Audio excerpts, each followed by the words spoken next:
વિદ્યાર્થી મિત્રો, મારી યુટ્યુબ ચેનલમાં તમારું હાર્દિક સ્વાગત છે. આજે આપણે ધોરણ 9ની અંદર પ્રકરણ 1માં આગળ વધીએ તો અભિવ્યક્તિઓના પ્રકાર જોઈએ. અલગ અલગ પ્રકારની અભિવ્યક્તિઓ છે, તો એ અભિવ્યક્તિઓ કોની કહેવાય તમને 1 માર્કમાં પરીક્ષામાં પૂછાય છે. ખાલી જગ્યા. તો સૌથી પહેલી આવે છે શાંત દશાંશ અભિવ્યક્તિ કોને કહેવાય? તો કોઈ રકમના ભાગાકારમાં અમુક પગલા પછી શેષ શૂન્ય આવે તેવી રકમની અભિવ્યક્તિને શાંત દશાંશ અભિવ્યક્તિ કહેવામાં આવે છે. અને તે હંમેશા સમય સંખ્યા હોય છે. સમય સંખ્યાની અભિવ્યક્તિ કેવી હોય? શાંત દશાંશ અભિવ્યક્તિ હોય છે. સમય સંખ્યા એટલે p છેદમાં q લખી શકાય. આ 7/8 સમય સંખ્યા છે. 7/8 કરો તો ભાગના પોઈન્ટ માથે પોઈન્ટ મૂકીને મીંડું ચડાવીએ તો 8 64 થાય. 70માંથી 64 6. વળી શૂન્ય લઈએ તો 8 7 56. 60 56 4.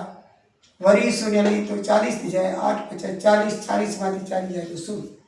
એટલે 7 ને 8 વડે ભાગ્યા તો અમુક સ્ટેપ એટલે કે અમુક પગલાં, 2 પગલાં પછી આમ 3 લખાય. 1 2 3 પગલાં પછી શેષ શૂન્ય થઈ ગઈ. તો આવી જે રકમ હોય તમને આપેલી હોય એની અભિવ્યક્તિ વિશે પૂછવાનું કીધું હોય તો લખાય કે આની શાંત દશાંશ અભિવ્યક્તિ છે. કેવી લખાય? શાંત. એટલે કે શેષ શૂન્ય આવે તો એને શાંત દશાંશ અભિવ્યક્તિ કહેવાય. એવી જ રીતે તમે 1/2 કરો તો 0.5 આવશે. 639/250 કરશો 2.556 પછી 0 આવશે. બરાબર. આમાં 1 સ્ટેપ પછી 0 આવશે. આમાં 3 સ્ટેપ પછી 0 આવશે. આમાં 4 સ્ટેપ પછી 0 આવશે. એટલે એ બધી શાંત દશાંશ અભિવ્યક્તિ કહેવાય. એટલે કહેવાનું એટલું ટૂંકમાં કે ભાગાકાર કરતાં શેષ શૂન્ય થઈ જાય તો એવી રકમની અભિવ્યક્તિને શાંત દશાંશ અભિવ્યક્તિ કહેવાય. પ્રકાર નંબર 2, અનંત આવૃત અભિવ્યક્તિ કોને કહેવાય? તો કોઈ રકમના ભાગાકારમાં અમુક ચોક્કસ પગલા પછી શેષ શૂન્ય ન બનતા પુનરાવર્તિત થાય. શેષ શૂન્ય ન બને પણ પુનરાવર્તન પામે અને દશાંશ અભિવ્યક્તિ સતત આગળ ચાલે.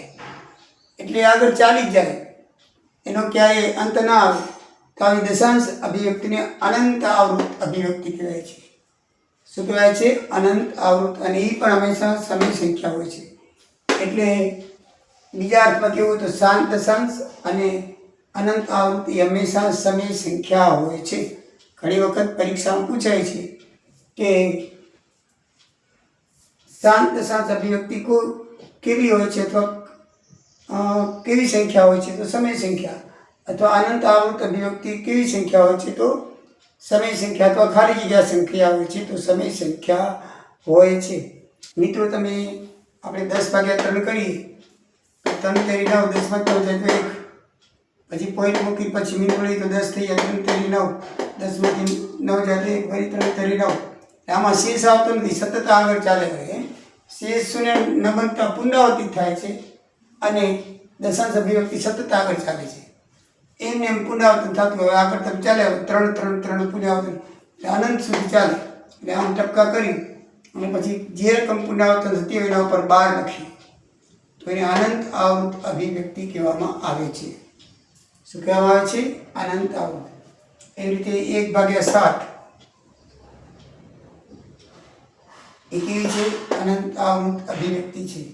1/7 કરશો એટલે 1 2 3 4 5 6 આંકડા પછી વળી પાછા એના જ આંકડા આવશે. 14 28 57 તો 14 28 57 માં શું થાય? 12. તો આવી અભિવ્યક્તિને અનંત આવૃત અભિવ્યક્તિ કહે છે. એટલે કે પુનરાવર્તન થાય છે. શેષનું શું થાય છે? પુનરાવર્તન. આ શેષ 1 4 28 57 વધ્યા તો વળી પાછી 1 4 28 57 જ આવશે. એના પછી ભાગાકાર તો વળી 1 4 27 58 જ આવશે. તો જે પુનરાવર્તન પામતી એ 3 પુનરાવર્તન પામતી 3માંથી 12 કર્યા. અહીંયા 6 સંખ્યા પુનરાવર્તન પામે છે તો 6 સંખ્યા ઉપર 12 કર્યા. તો 12 વાળી સંખ્યા છે એને અનંત આવૃત અભિવ્યક્તિ કહેવાય, જેમાં સંખ્યા શું છે? પુનરાવર્તિત પામતી હોય, એક ને એક સંખ્યા આવ્યા કરે તો એ કેવી કહેવાય? અનંત. પાછું એનું સતત આવ્યા કરે, એ આગળ ચાલે કરે, અંત ના હોય એટલે આપણે એને અનંત કહીએ છીએ. શું કહીએ છીએ? અનંત આવૃત અભિવ્યક્તિ. ત્રીજો પ્રકાર છે અનંત અને અનાવૃત. આ એ અનંત તો છે એમ ચાલે જ કરે, પણ એને અનાવૃત કહેવાય છે ને આને આવૃત. બરાબર છે? આવૃતમાં અને અનાવૃતમાં ફેર શું? કે આવૃતની અંદર આ સંખ્યાઓ પુનરાવર્તિત પામે. શું પામે છે? પુનરાવર્તન. એક ને એક સંખ્યા આવ્યા કરે. તમને અમુક સંખ્યા પછી આ 6 સંખ્યા પછી ઈની 6 આવ્યા કરશે, અહીં એક સંખ્યા પછી ઈની 1 આવશે, બે સંખ્યા પછી ઈની 2 આવશે, એટલે સંખ્યાઓ પુનરાવર્તિત પામે. આમાં સંખ્યા પુનરાવર્તિત નહીં પામે એટલે એને અનાવૃત કહે છે. પુનરાવર્તિત પામે એ આવૃત અને પુનરાવર્તિત ન પામે એ અનાવૃત. કોઈ બે સંખ્યાના ભાગાકારમાં શેષ શૂન્ય ન થતી હોય અને શેષ પુનરાવર્તિત ન થતી હોય એવી સંખ્યાની અભિવ્યક્તિને અનંત અને અનાવૃત છે. અનંત અને અનાવૃત કહેવામાં આવે છે, અથવા એવી સંખ્યાની અભિવ્યક્તિ અનંત અને અનાવૃત છે. આવી સંખ્યાઓ હંમેશા અસમય સંખ્યાઓ છે. એટલે અસમયની તમને ખાલી એમ પૂછાય છે કે અસમય સંખ્યાની અભિવ્યક્તિ કેવી હોય? તો હંમેશા અનંત અને અનાવૃત હોય. અથવા ઉલટું પૂછે કે અનંત અને અનાવૃત અભિવ્યક્તિવાળી કેવી સંખ્યા હોય? તો હંમેશા અસમય હોય. આ બે સમય હોય છે. દશાંશ અભિવ્યક્તિને અનંત આવૃતવાળી સમય કહેવાય અને અનંત અનાવૃતવાળી અસમય કહેવાય. અસમય સંખ્યા કેવી રીતે? દાખલા તરીકે તમે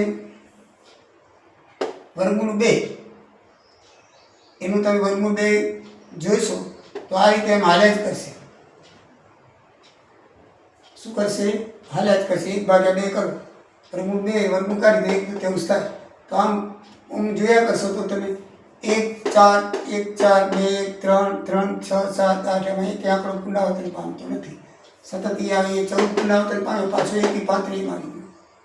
પછી પાય છે એની કિંમત 22 લઈ 22/7 કરો તો આ રીતે ભાગાકાર હાલ્યા જ કરશે. પણ એક આંકડો પુનરાવર્તન નહીં થાય. સંખ્યા 14 15 92 65 35 89 આની જેમ પુનરાવર્તન નથી. 14 28 57 14 28 57 3 પુનરાવર્તન નથી, એટલે કે પુનરાવર્તિત પામતી નથી. આ બધા કેના છે? અનંત અનાવૃત કહેવાય.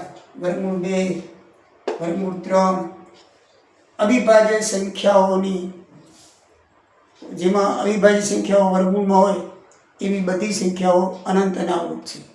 વર્ગમૂળ 3 વર્ગમૂળ 5 વર્ગમૂળ 7 બરાબર છે, એ બધી કેવી છે? અનંત અનાવૃત છે. જ્યારે વર્ગમૂળ વગરની આપણે આવી શકીએ. જો 0 10 1 0, અહીંયા 2 એકડા 0, એ 3 એકડા 0, એ 4 એકડા 0. આમ એકડાની સંખ્યા વધતી આવે. અહીંયા 1 એકડો, અહીંયા 2 એકડા, 0 ઈનો રહે, 3 એકડા 4 એકડા, તો આવી સંખ્યા અનંત થાય. તો દાખલા નંબર 1.3 દાખલા નંબર 7માં તમને કીધેલું છે કે કોઈ પણ 3 અનંત અનાવૃતના ઉદાહરણ આપો તો આ લખી શકાય, આ લખી શકાય અને આ પણ લખી શકાય. તો એ સંખ્યા આપણને વધતી જાય. તો આ 10 છે તો એ 110, 111 0, એ 1011 0.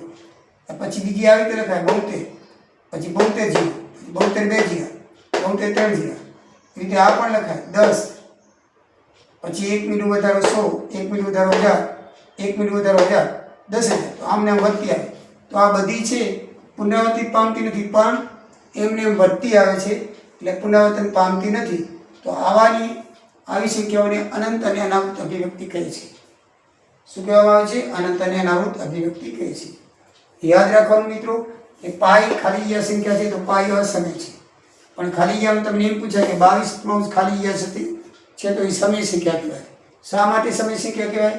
કે એ P છે Q છે માટે. આ પાઈની નીચે એક ના હોય, પાઈ સંખ્યા નથી એટલે એમાં P છે Q ના થાય, એટલે અસમય સંખ્યા કહેવાય છે. જ્યારે 22 જો પૂછાય તો સમય સંખ્યા લખવાની ને અસમય નહીં લખવાની. કારણ એમ થાય કે 22 તો પાઈ છે. હા, પાઈનું ચિહ્ન આપેલું હોય તો અસમય, પણ પાઈની કિંમત આપેલી હોય તો સમય લખવાનું. પછી સમય સંખ્યાની અભિવ્યક્તિ હંમેશા શાંત અને અનંત આવૃત હોય છે. કાં તો શાંત હોય કાં તો અનંત આવૃત હોય. અને અસમયની અભિવ્યક્તિ હંમેશા અનંત અને અનાવૃત હોય છે. અસમય સંખ્યા તેની અસમય સંખ્યાની અસમય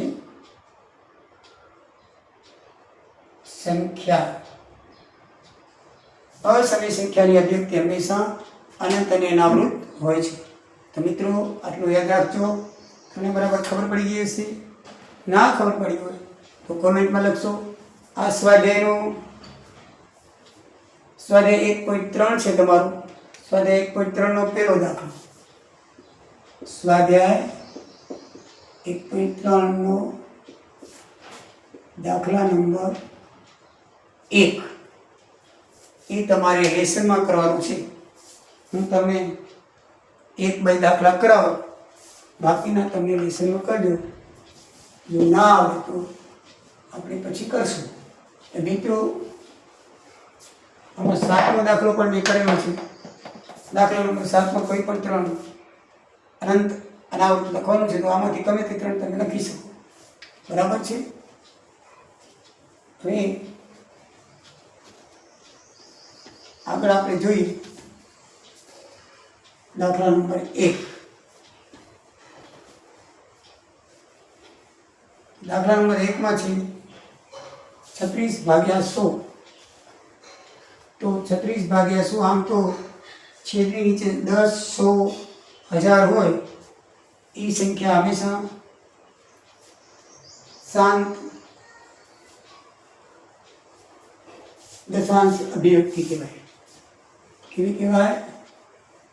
શાંત દશાંશ અભિવ્યક્તિ કહેવાય.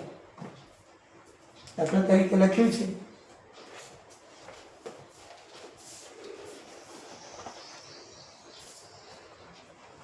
દાખલા નંબર સ્વાધ્યાય 1.3 36/10.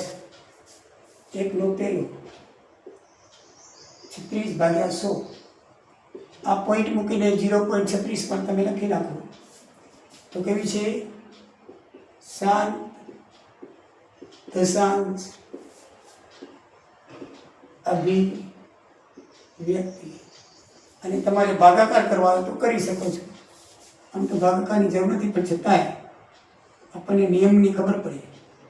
ભાગ્યા 100 છે તો ભાગના લે એટલે પોઈન્ટ મૂકી એ 0 મૂકી દે. 100 તેરી 300, બાકી બધા 60. વળી 1 મીંડું કરીએ 100 × 600.